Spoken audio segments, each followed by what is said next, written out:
And we're live in 3, 2, and welcome everybody to another episode of the Planetmullins Podcast. Hey, I've got an incredible composer with me who's making her second appearance on the show. Please say hello to Danae Vlasse. Hello, hi. Thank you so much for having me, Rob. Of course, it's always a pleasure to have you. And I've been checking out your new album. I noticed that yesterday you put out a video, and Actually, today I let you have a today you put out the video. But I've watched it so many times already. It feels like I've watched a full day of it. But your new album is called Mythologies, and it's very exciting. Why don't you tell my folks about your project? Thank you so much, Rob. This album is really the culmination of years of work, about 5 years.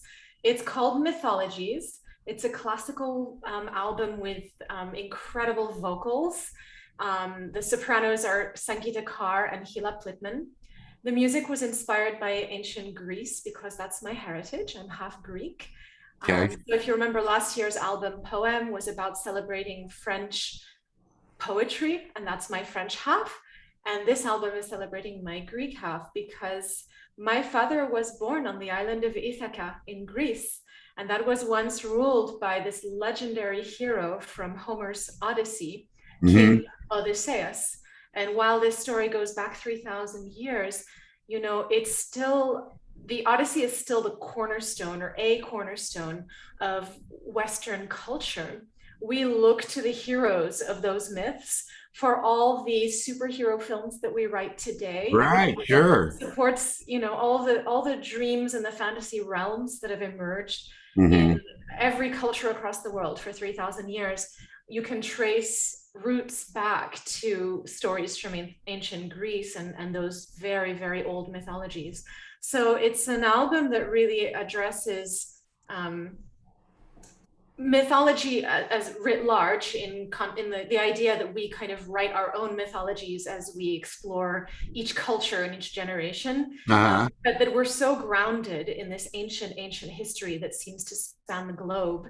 And there are universal human themes in mythology, everything from heroism, the concept of divinity and divine power, crises of faith, the superhuman ideals for mankind, challenges between the concept of fate and free will.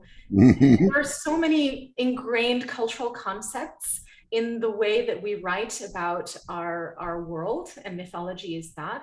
I really leaned into that, and I specifically focused on the elements that inspired me at any given moment, but there's so much more material out there. I really want to do more than just one album.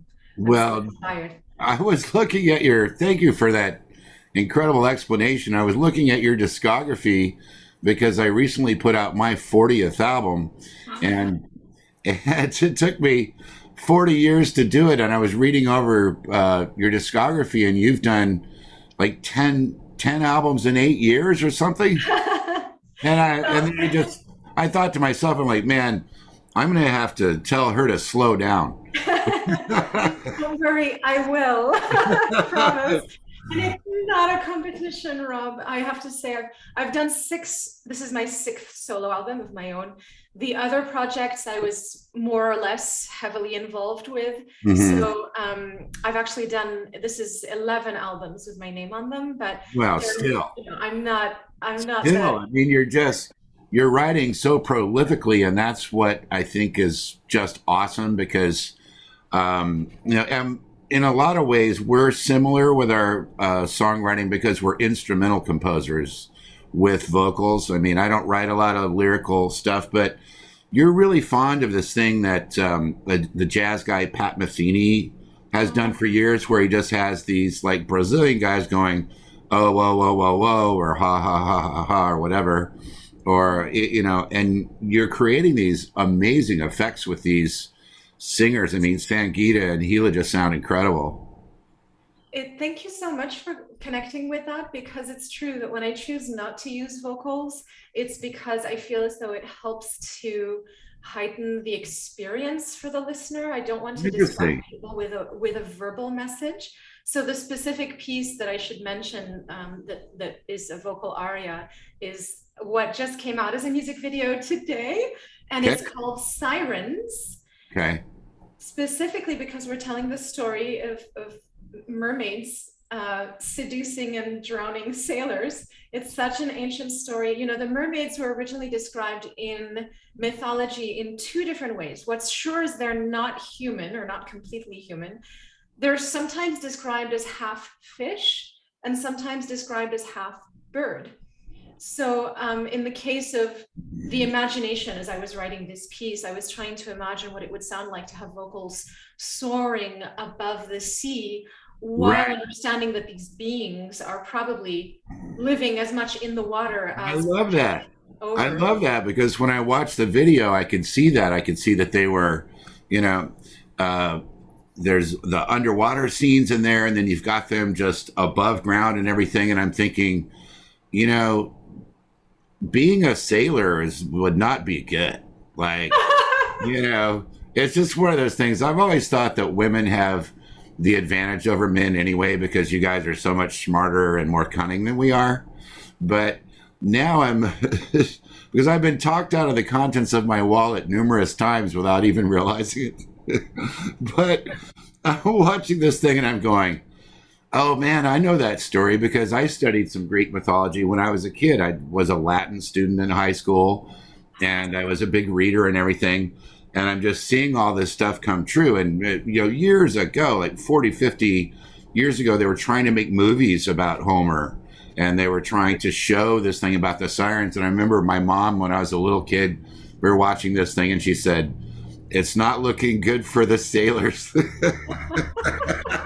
You know, I actually didn't want the sirens to be evil. I wanted these sirens to be on the cusp of what we understand as our human limitations. Oh. So when you're out in nature, I love hiking, I love the mountains.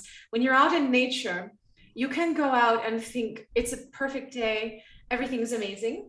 But in 15 minutes, a huge storm can appear out of nowhere, and the winds can literally, you know, come up and blow you off a mountain. Right. So I want us to have that same kind of approach to the sirens. They are somewhat human in that they can relate to us. They know the songs that lure us, in the same way that nature lures us in a way that's irresistible to human beings. Incredible. Nature, but it's also very deadly. It's also very unpredictable. It's completely outside the realms of our understanding or control. And the sirens are an extension of the ocean and its power. So they themselves are very much a representation of what we cannot control in our lives. And I didn't want them to sort of seem like as though they only exist to kill sailors.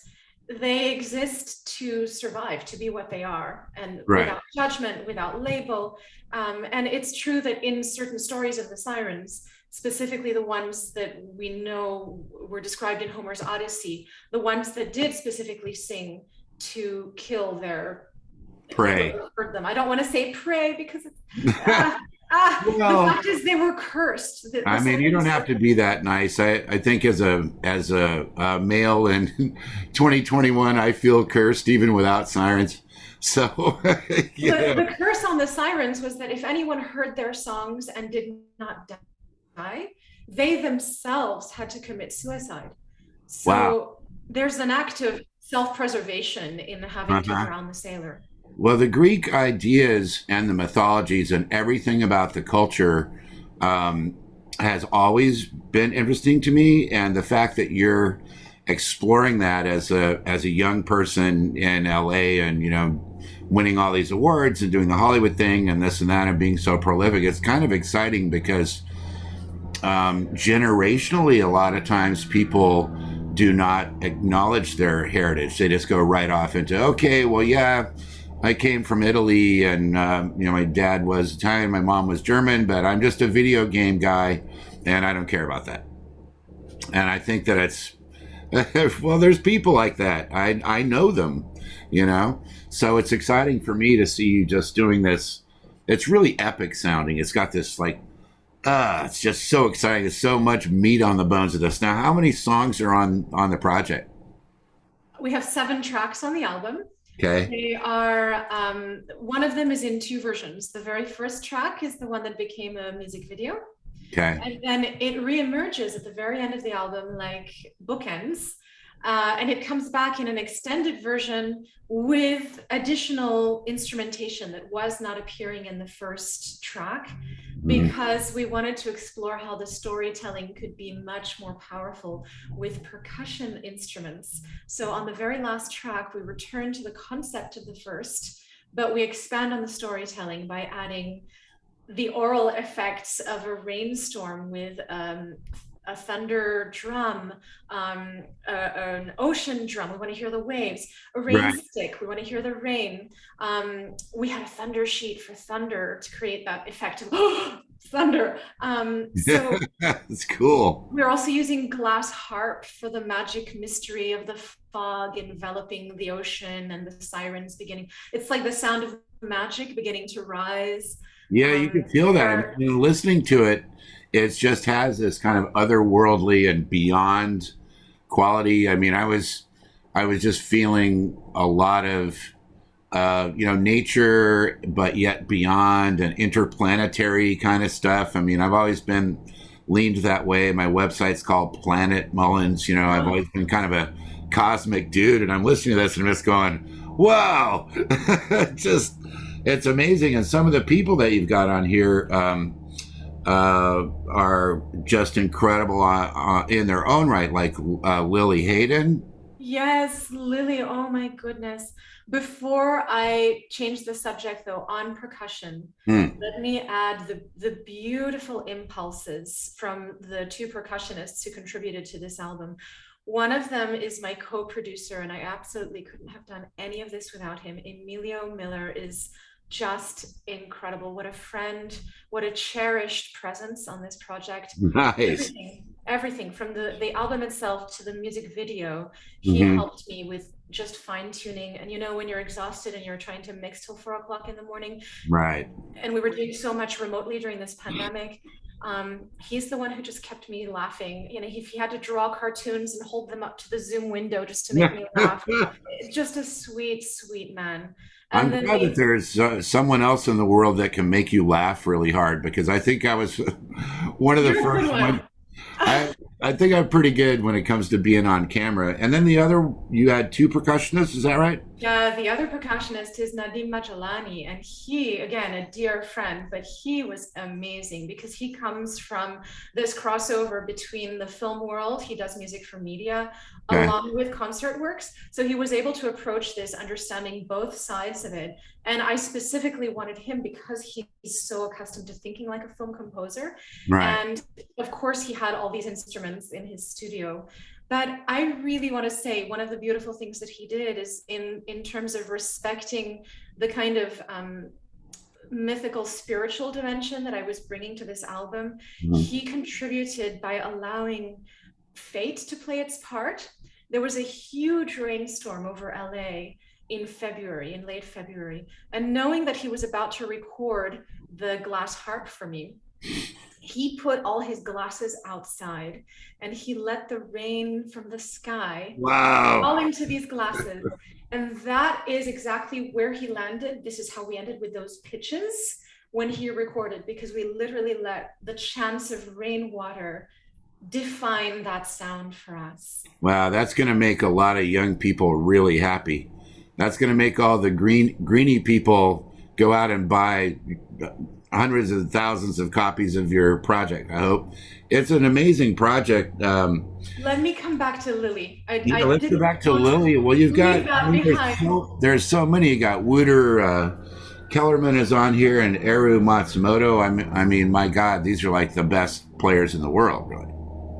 These are friends. I really absolutely adore everybody on this project. I prioritize working in an environment in which people are really supportive and patient and support each other's creativity with a lot of openness and exploration and unconditional loving support. So I reach for my friends when I want to collaborate. And I've known Wouter for years. He's known my music for many albums, and he Hmm. specifically told me he wanted to collaborate. So I wrote two parts for him on this project on two tracks. He got to play every flute he owns. We went from the bass flute, which is very, very rarely heard as a solo Rare, instrument. yeah. It's usually buried in an orchestra. And the contrabass flute, even more so. It's so low, it's almost unheard of. It just brings a warmth and a dramatic depth to orchestral writing. But I used it as a solo instrument on this It's piece, the so second half of cool. the album.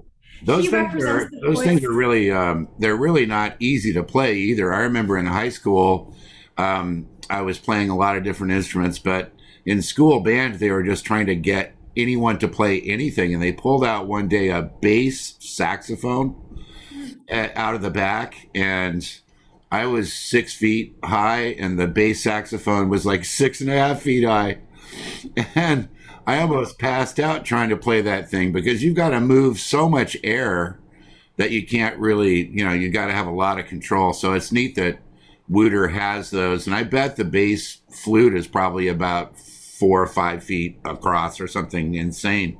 I think the contrabass is taller than a person too. I think It's taller than a it person. stands on the floor to be played, and it reaches above a person's head. So Wouter's Right, right. very That's how, tall, yeah. That's but that's how the bass sax was for me. I lasted about 15 minutes on that thing. oh my gosh. Well, I know, but a fully fledged trained flutist who's been doing this Well, his whole yeah, life is.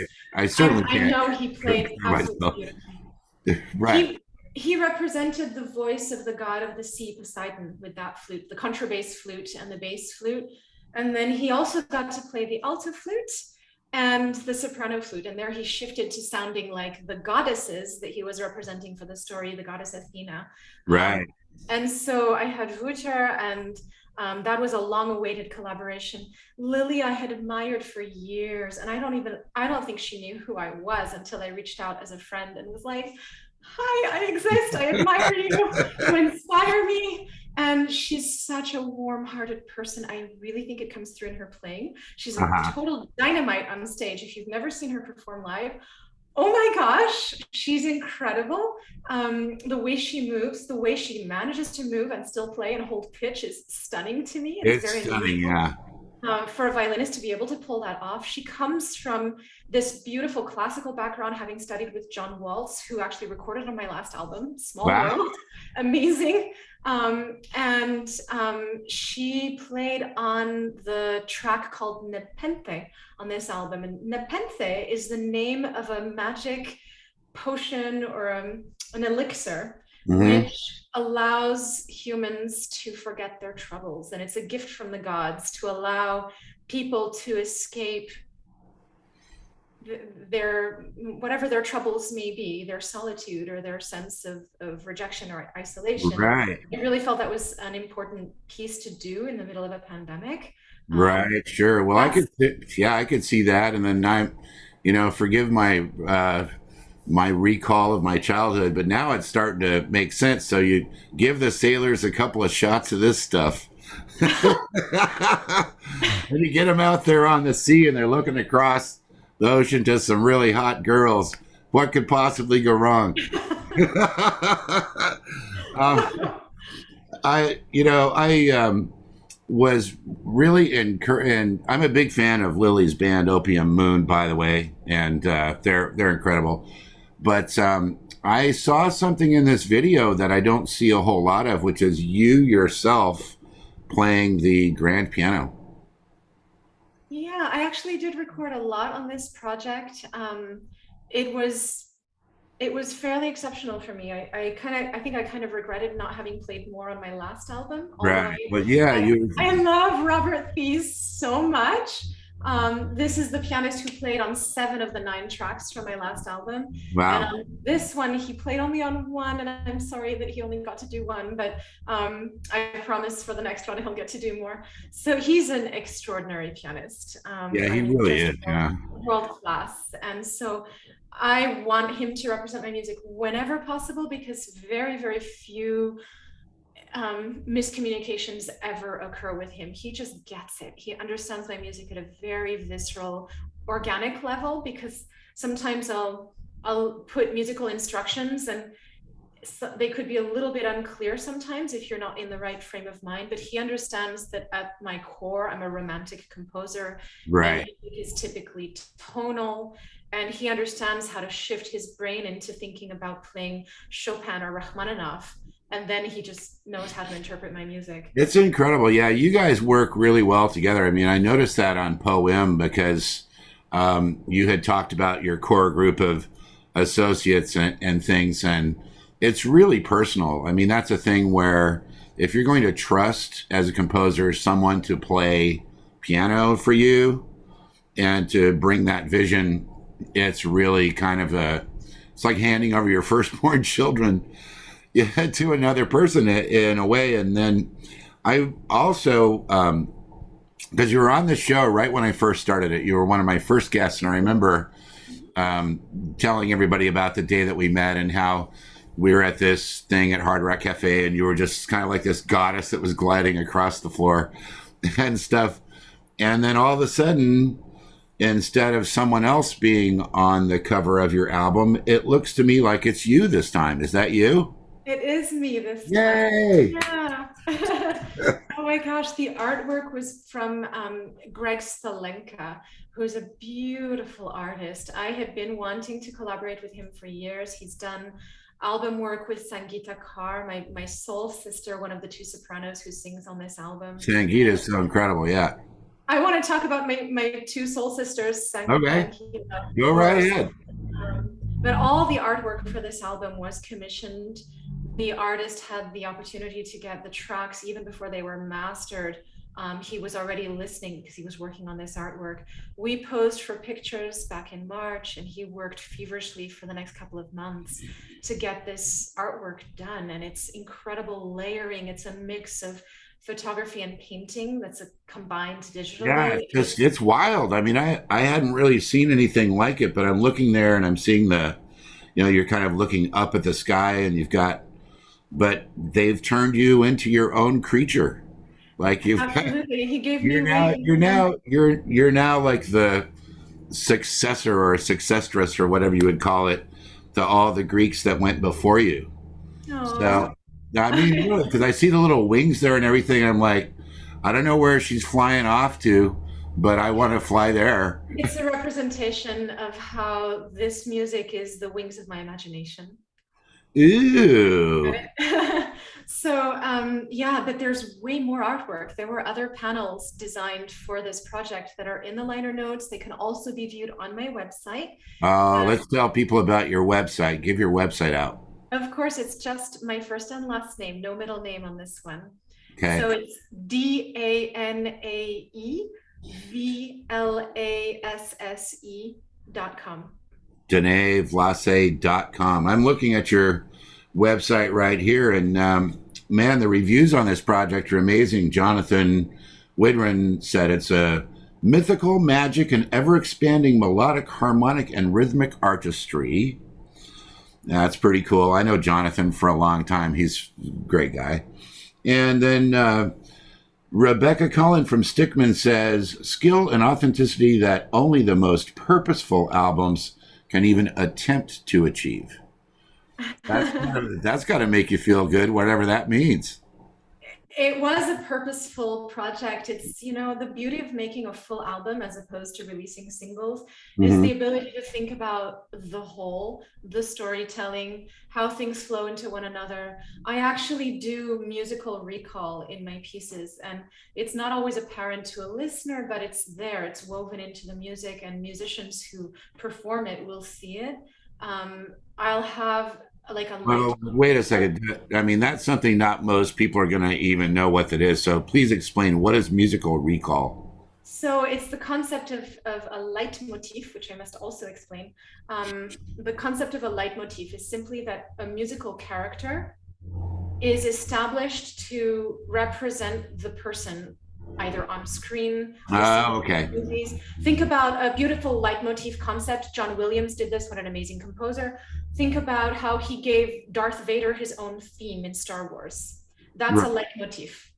Or there's a love theme for Star Wars, where when the two lovers meet, you hear the specific melodic lines of their love. And so I gave a musical leitmotif to Odysseus, who is this hero from Homer's Odyssey, and Right. his wife Penelope. And each of those pieces, those are two pairs of a love story.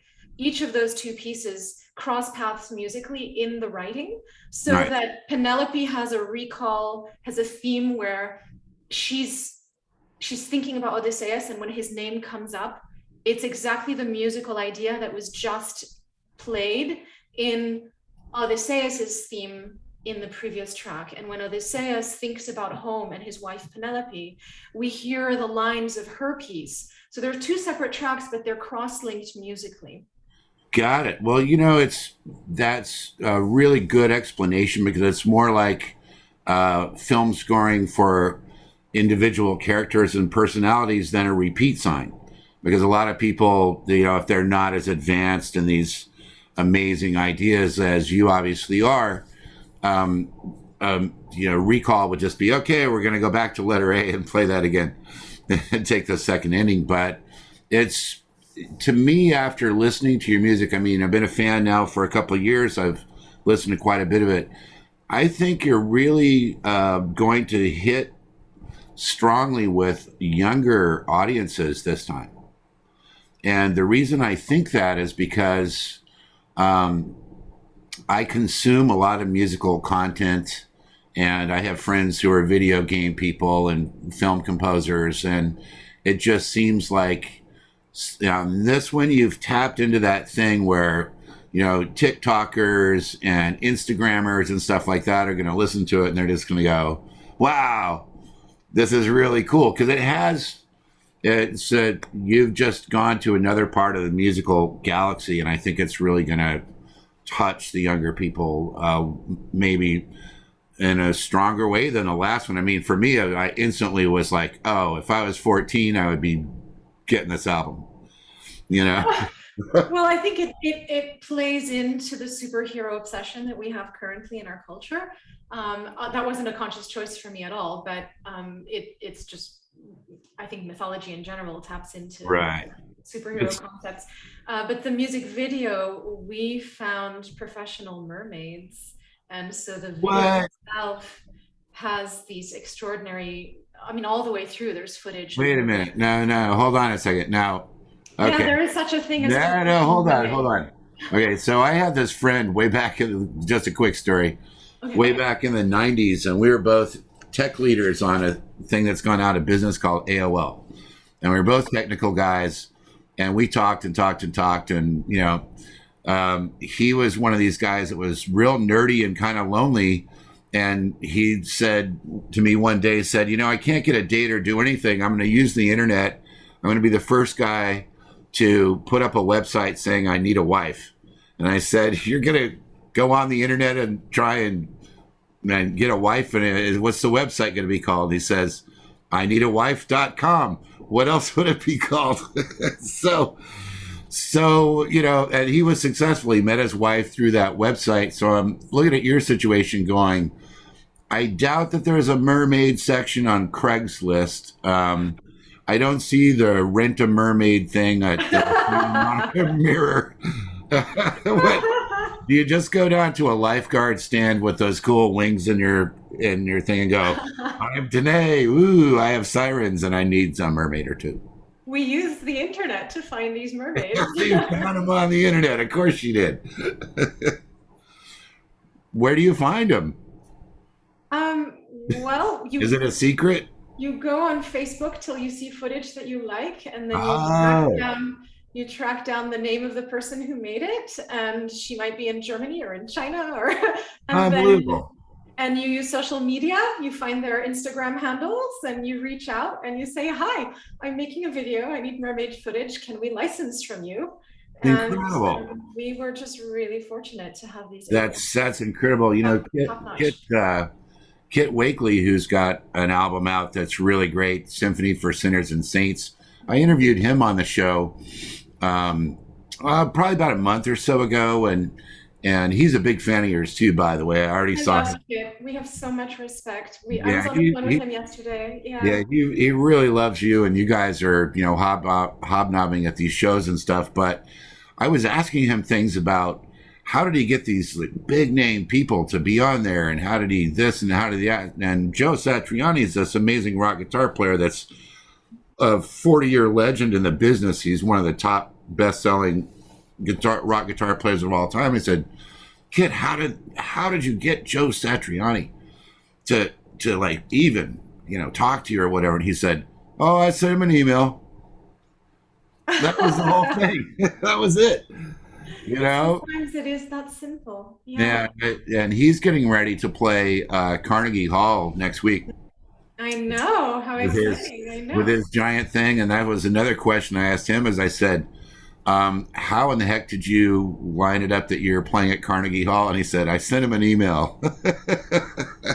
Let that be the lesson to young people. It's, you know, take the risk to send out a message for which there may never be a reply, but like a message in a bottle, making a wish on the ocean, send an email, send a private message on Instagram or Facebook, and see if you respond. Well, I just can't be more thrilled to see you again and to be part of the group of people that's helping get the word out about this album and your career updates. I mean, you're very prolific, and as I always notice, lovely and talented. I'm thrilled about your project, and I guess it's out everywhere. You can get it on Spotify and Apple and Amazon and all that, right? Absolutely. Yeah. Physical copies right now are only available through me, but you can message me through my website to request for purchase. Okay. We just did a very limited print of physical copies, but because I'm a little traditionalist, maybe it's the classical world in general, but I did want to have physical copies. And I love the physical copy thing because you can do artwork. Yeah, I mean, you have a gorgeous. Your thing is very visual. I mean, people that guys and gals out there, go check out her videos because they're incredibly well done. Everybody's good looking. That's kind of that's a good thing. And will you link these videos in your comment section, Rob? Yeah, please. You know, let people know. You know, anything you want them to know, and I'll put in the description box about how they can find you and a link to the album and in particular this latest thing that I saw today. I don't have it up on screen right now, but it was you know, just debuted. The music video, Sirens. Called Sirens. Yeah. It's incredible. Her website is Danae Vlasse, and man, all the best to you with your incredible stuff that you're doing. Anything you want to say to wrap up here as we finish up the show today? Only that I'm so blessed to have these incredible artists making my music literally breathe and come to life. And we're going to be doing some concerts featuring this music. Ooh, nice. So check the website for live shows. Stay tuned on social media and website for information for the shows upcoming. It could be as soon as 2 weeks from now that we do the Wow. So now, will that be based in LA or Hollywood area?